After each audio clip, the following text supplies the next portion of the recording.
sempre parceiro nessa resenha hoje aqui do Chala Podcast. Seja muito bem-vindo aí, o Zé Delivery. Com certeza. Né? Tamo junto. Queria aproveitar nessa onda que o Felipe contou de campo fala, né? Que é até uma coisa que o Tite, ele...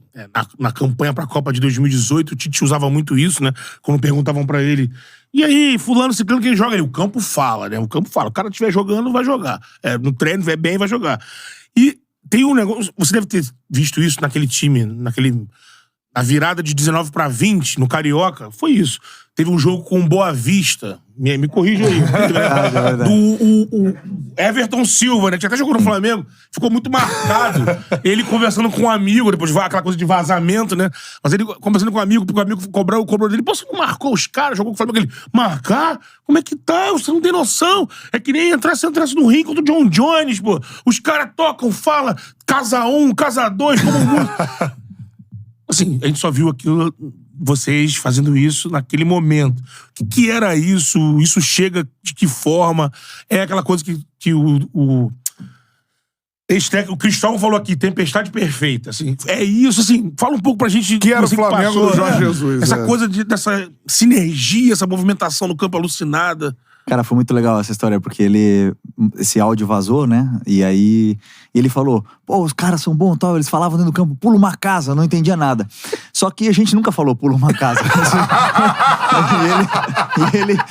E ele falou aquilo no áudio. Então a gente foi pro treino depois, e aí o Jorge Jesus tava dando treino lá, e a gente falava, pula uma casa, só por causa daquele áudio. E ele falava, pula uma casa? Que isso? Pula uma casa, ele não tava entendendo nada. Mas ficou, e naquela época, né, a gente... Aí nos próximos jogos dentro do campo, a gente começava a falar também pula uma casa pros adversários lembrar do áudio. É, muito, muito legal. Mas a energia que existia naquele grupo, primeiro, porque foi um grupo vencedor. A gente ganhou e só perdemos 4 jogos, né? O Jorge Jesus, aliás, só perdeu 4 jogos. Depois, na época da pandemia, acabou os jogos. Você tá falando 2020 já. É, isso aí. Acabaram os jogos, ficamos um tempo parado e ficamos treinando. Só que o grupo era tão bom, mas tão bom que os treinos eram assim... Era um campeonato, parecia. Porrada cantava. E assim, o nosso ambiente era excelente. Nós ficava lá, treinava, a gente ficava lá na resenha e tudo mais. Tinha aquele negócio do distanciamento no começo, mas logo depois a gente já conseguia treinar sozinho, porque nós testávamos de Covid sempre e tal. Poderíamos treinar todo mundo junto. E, como eu te falei, o clima era tão bom, só que era tão pegado que o Jorge Jesus fazia eu não sei se alguém contou isso aí, mas fazia um coletivo sempre no sábado. A gente treinava toda semana, ficamos acho que, sei lá, um mês treinando, se eu não me engano, né? Até voltar ao Campeonato Carioca. E ele fazia um coletivo no sábado, treinava durante toda a semana. E aí nós falamos assim, cara, vamos importunar esse cara. Vai ter um coletivo no sábado, é uma pegada do caramba, titular contra a reserva. Era rivalidade, porque os reservas sempre falavam que eles eram o único time capaz de parar aquele titular. Uhum. Então vamos fazer o seguinte, vamos fazer jogo de Champions. Vamos também importunar o Mister já, vamos fazer ele ficar com raiva. Aí todo mundo tinha, sei lá, ganhou da Adidas uma bola da Champions, tal, com as estrelas, tal. Cada um traz a sua. Aí trouxemos lá, sei lá, 8, 10 bolas na Champions, colocamos o hino no sábado de manhã. Aí ele vai lá, aquece, não sei o que e tal, começa. Aí ninguém começou. Todo mundo ficou enfileirado, aí botaram a música da Champions lá, com bola da Champions. Aí ele olhou assim e falou assim, foda-se, esse grupo é diferente mesmo, você sempre quer o melhor, ele falou. Então ele conseguiu ver coisa boa até naquela brincadeira. Sim. E nós treinamos aquele treino lá com a bola da Champions, foi com o hino da Champions e tudo, e foi uma pegada do caramba, foi assim, saía faísca. Era muito nível aquele treino lá, assim, era legal pra caramba. Pô, sensacional. Queria também a gente ver, né, do Jesus, embate. Não sei se você teve algum embate com ele, ou se você lembra de algum embate que você possa contar pra gente, sim, porque era isso o tempo inteiro, né, cara? Ele puxava. Essa briga, entre aspas, mas pro melhor, né? A gente via muito com o Rafinha, por exemplo, era notório na TV, mas obviamente que você também já teve esses embates com ele. Lembra de um pra gente, assim? Sim, por exemplo, ele ganhava muito o respeito do grupo porque ele não fazia distinção de nomes, ele falava igual com todo mundo. E ele ganhou muito grupo com o Rafinha mesmo, né? Quando um dia o Rafinha chegou no vestiário falando e ele queria que o Rafinha fizesse uma coisa, o Rafinha não estava fazendo e ele falou assim, o que você fez ficou pra trás, né? Aqui você tem que fazer o que eu mando. E aí o Rafinha meio que, claro, meio não, obedeceu, entendeu aquele momento, obedeceu. E aí todos os meninos, o Gerson, que tinha acabado de chegar e tal, falaram, opa, Com ele não dá. Com o Jorge Jesus, ele cobra todo mundo. Assim, os vídeos dele era muita cobrança, e como eu falei. Mas assim, tem várias discussões que a gente teve. Mas, por exemplo, a que o mais forte que eu lembro, assim, foi no jogo contra o Independente Del Valle, lá no Equador, na final da Recopa, foi o primeiro jogo. Tava 2-1 pra gente, mas assim, não sei se alguém também já passou aqui, já contou sobre o que é jogar na altitude. É muito difícil, né? Porque você fica sem força. Eu me sentia fraco. Começa o jogo até tu acha que tu tá bem, mas conforme vai passando os minutos, você vai cada vez perdendo mais força. Mas nosso time tava ganhando. E o Bruno Henrique tinha feito uma jogada e tal. E nisso eu toco a bola no Vitinho, do lado do banco, e passo. Mas eu passei, eu tava morto. Eu passei mesmo, eu falei assim, eu vou passar pra ver se um cara vem comigo e o Vitinho vai pro meio, porque eu não quero a bola.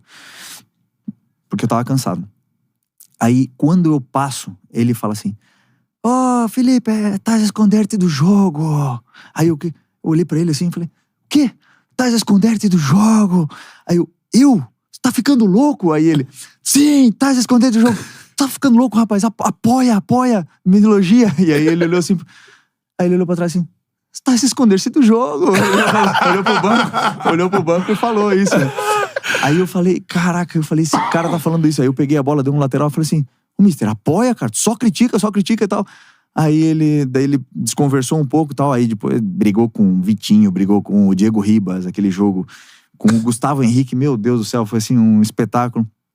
Aí eu cheguei no vestiário, assim, foi 2-2 o jogo, o Independente ainda teve um pênalti no final do jogo, empataram.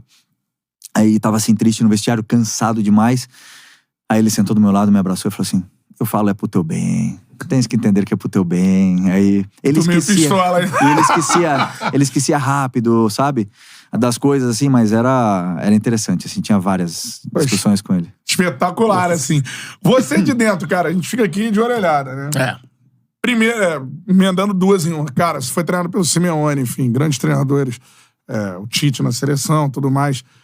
É diferente o Jorge Jesus? E a segunda pergunta, assim, tu é do cara que acha que se ele voltasse um dia, óbvio que agora tá lá o Tite e tudo mais, daria certo? Ou tu acha que ele tem mais a perder? Como é que é a sua visão sobre isso? Vamos lá, ele é muito bom, sabe?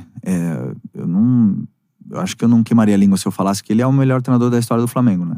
Eu não sei se isso é justo, né? Porque eu não conheço todos, mas ele é muito bom, muito bom. O conteúdo dele é uma coisa, assim, espetacular. É aquele negócio, assim, milimetricamente no campo, você sabia o que tinha que fazer em todo momento. Aliás, não só eu, senão que eu sabia que se eu estivesse no lugar, eu sabia onde estavam todos os meus companheiros.